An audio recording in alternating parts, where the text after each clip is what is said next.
and welcome back to my channel. Today we'll be talking about how I became a full-time travel blogger. If you are interested in travel blogging full-time, then this video is for you. If we're meeting for the first time, my name is Stephanie Craig. I'm a full-time travel blogger. Like I just said, I also am a travel blog mentor and a mom of a very young baby, which keeps me very busy, which is why I'm doing these YouTube videos instead of taking on more clients. So let's dig right into how I became a full-time travel blogger. Now, I think my story started out pretty typical and now it's kind of diverged from the typical travel blogger path, but I was 30, I was married, my ex-husband is a wonderful person, but we just realized that we've been together for 10 years, we were married for 3 years, and it just wasn't, it didn't make sense for us to stay together. And as soon as we decided we wanted to get a divorce, like the next day it clicked in my head, oh, I need to go be traveling the world. And of course, I kind of naively thought that the only way to pay to travel the world is to be a travel writer. There's actually lots of other easier ways to pay your way as a digital nomad than travel writing, but travel writing is what I wanted to do. When I was 12, I wanted to write for National Geographic. You know, I've always been interested in travel writing. When I was 8, my mom gave me a plane ticket for my birthday to go see my aunt. Like, travel is just in my blood. And I was stuck in this corporate-y lifestyle. So my ex-husband and I broke up, and I knew I wanted to go travel, but I knew I needed to save a lot of money because if I was going to be traveling full time, and I was going to try to make this work, I didn't want to have to be stressed about making money for the first few years. So I saved up enough that I was pretty comfortable for 2 years without having a real income. So I created my blog 5 years ago. Now I have 3, but I created my first blog 5 years ago. 4 years ago, I left to travel full time. 2 years ago, I started living on the money. So my business partner and I like to talk a lot about how travel blogging for a lot of people essentially is being an unpaid intern for yourself for a few years while you figure it out. If you have the luxury, I know not everyone has the luxury of saving money up ahead of time to go. I know that I was very lucky. If I could not have saved the money to go, there's a lot of other ways that you can be a travel blogger without traveling full time. You don't need to quit your job to be your real job to be a travel blogger if you don't want to. You don't need to travel full time to be a travel blogger. And if you want to travel full time, you don't need to be a travel blogger to make it happen. So I think there's a lot of misconceptions that you need to both be on the road full time to be a travel blogger. And if you're on the road full time, then you should be a travel blogger. And those are not true. I started my blog. I thought I was going to write about UNESCO World Heritage sites, and I didn't know SEO. And I just had the blog, and I focused a lot on my Instagram account, which I'm not a great Instagrammer.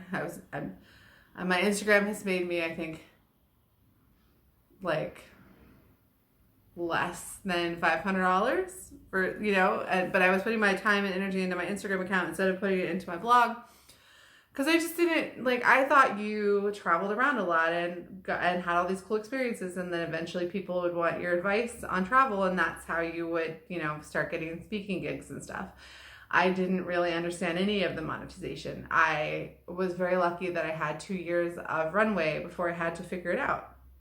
And when I did have to figure it out, I was living in Eastern Europe, so you don't have to get to an American lifestyle to eke your way through Eastern Europe and keep figuring it out. So now I have these big ambitious monetary goals of one of my websites being worth multi-millions of dollars, and I want to buy a house in cash in 2022. I know that financially for me, travel blogging is going to end up being really lucrative. But when I left, I didn't know that. I just thought I wanted to travel the world and get as many cool experiences as possible. Now, when I started traveling full time, the first thing I did was a road trip around the US because I needed to get a bunch of stuff from Philadelphia to Oklahoma. And I didn't write about those experiences that much. And now looking back, I wish I'd written about every trip. There were so many trips that I took where I didn't really write about them or write the kinds of things you need to write to make money on a blog. So there's, if I were to go back now and write every article that I should have written over the last 4 years, I have to write 2,000 articles, and I would never get on the road or get caught up, and it's just a nightmare. But I learned a lot. I also learned a lot about the art of travel. So if you want to be a travel writer, you need to be a travel expert, and you can be a travel expert in a location. So like I have a website now, Oklahoma Wonders, that is specifically about travel in Oklahoma and the states around it. And I am a travel expert there because I grew up there. I lived there until I was 18, and then my parents still live there. So I have continued to travel back to that part of the world for the last 18 years. And then we're moving back this year. So that website is based on me being a travel expert in a location. You can be a travel expert based on a type of travel. So if you've heard of like hashtag van life, or like there are people who are experts on, you know, overland travel, or solo female travel, or couple travel. And so it doesn't really matter where you go as much as that you're an expert in that type of travel.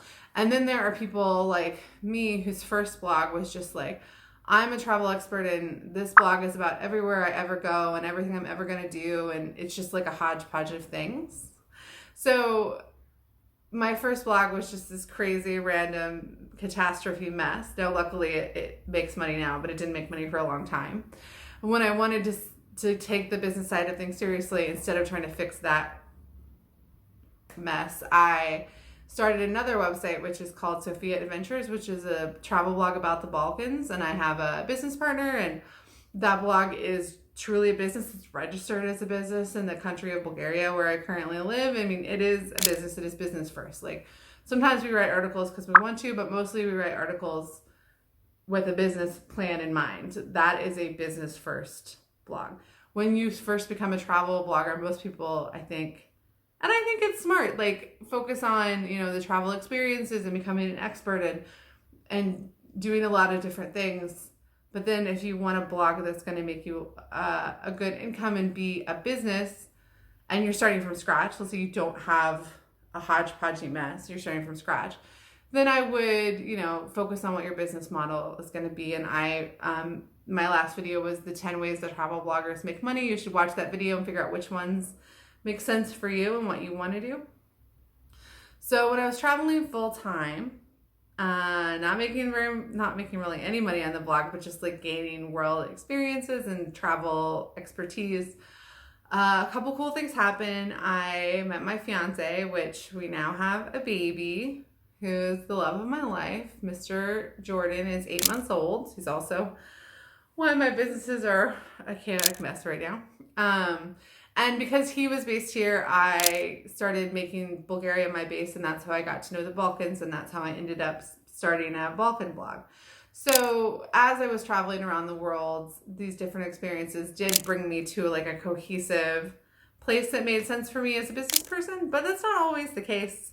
You know, I know a lot of people who are actually experts in a specific type of travel, but they don't want to write about that kind of travel, or have done so many different kinds of things that like picking one thing to write about just sounds too like limiting. Yeah, so in 2018 we started Sofia Adventures. It turned 2 years old this year, and it was doing really well before the pandemic, but now no one can really, like, it's hard to run a website based on getting Americans to travel to the Balkans when Americans are not allowed in most countries in the Balkans, but it will get better. And then my newest project, I started Oklahoma Wonders. I started it specifically, like I had it in mind because I knew we were going to move back because we want the baby to grow up there. So I knew like I'm going to want to explore Oklahoma and Texas and Arkansas and all the places I grew up going, and Kansas where I went to college. So I want a website because it doesn't really make sense to put it on my main website, and it doesn't make sense to put it on a Balkan website. So I knew I wanted a new one, but I didn't know the pandemic was going to hit, and it was actually going to be a really smart business idea because Americans can't really go anywhere. So they are forced to like go to a waterfall or go on a scenic drive and do things really close to home.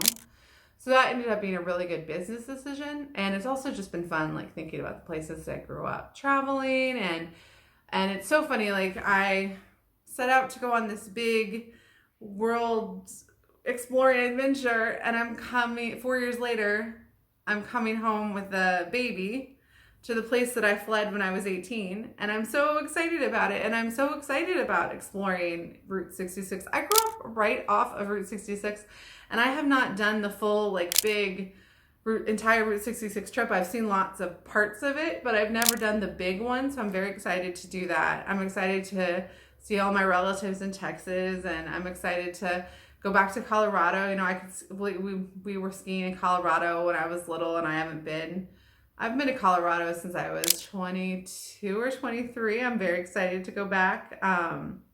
New Mexico, like, there's so many places I grew up going, and I thought I was going to go set out and see the world and do all these cool things. And it ended up being like, I want to keep seeing the world and doing these cool things, but I also want to show my son the places that I grew up loving, and see more of the parts of the world that I actually come from. Part of it is like political, that, you know, it's easy to not see the issues and political problems with countries where you're not from, and to the problems of your own country get magnified. And not that we don't have really big, bad political problems, but it makes more sense for me to be there in the weeds of those problems and trying to fix them than to be talking about the political problems of other countries that I have nothing really to do with. You know, I love Bulgaria. I love Eastern Europe. I love the Balkans. I'm excited to talk and write about them, you know, for the rest of my life, but I'm ready to live in the US. And if you told me when I was starting my travel blog, in 5 years, you will have another travel blog, you will have 3, but you will have a new travel blog that is just about Oklahoma and the states around it, and you will be so excited to move home and write all about it, I would have called you a dirty liar. Like, I just would have been like, what? But now I'm just like, I'm at the point in my life where that's what I want to do.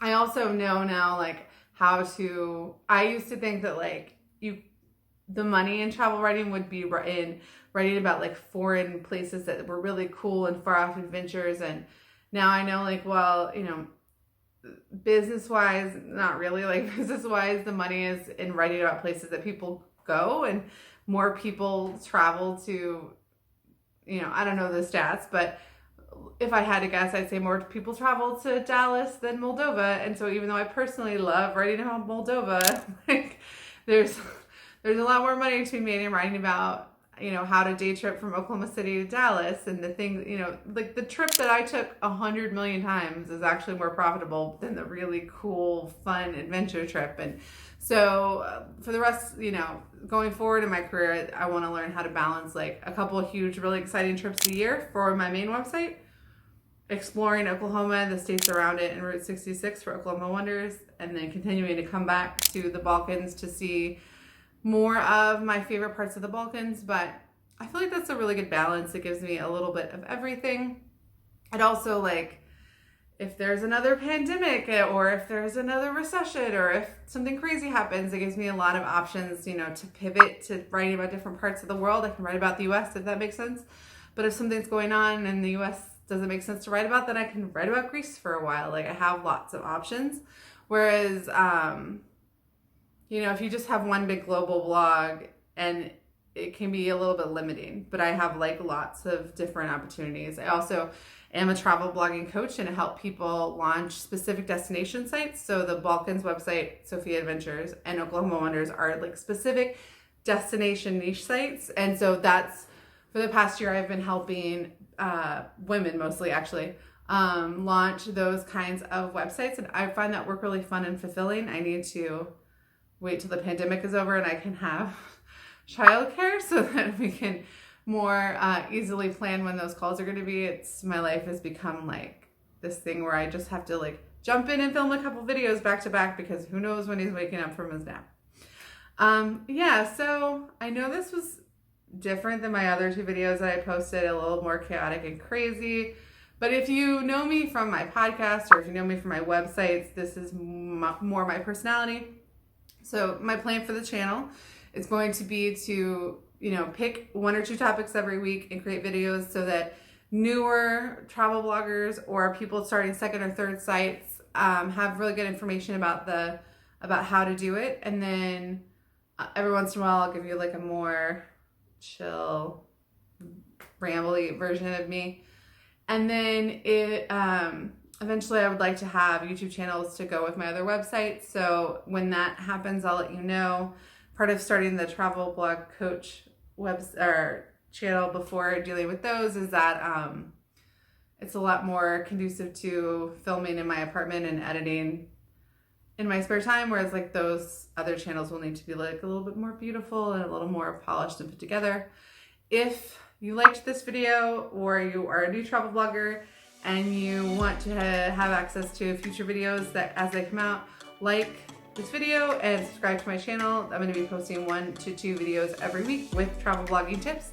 And if you have any questions about travel blogging or comments, leave them in the comments below, and I would love to do videos around what you guys are needing and thinking. And thank you so much for watching.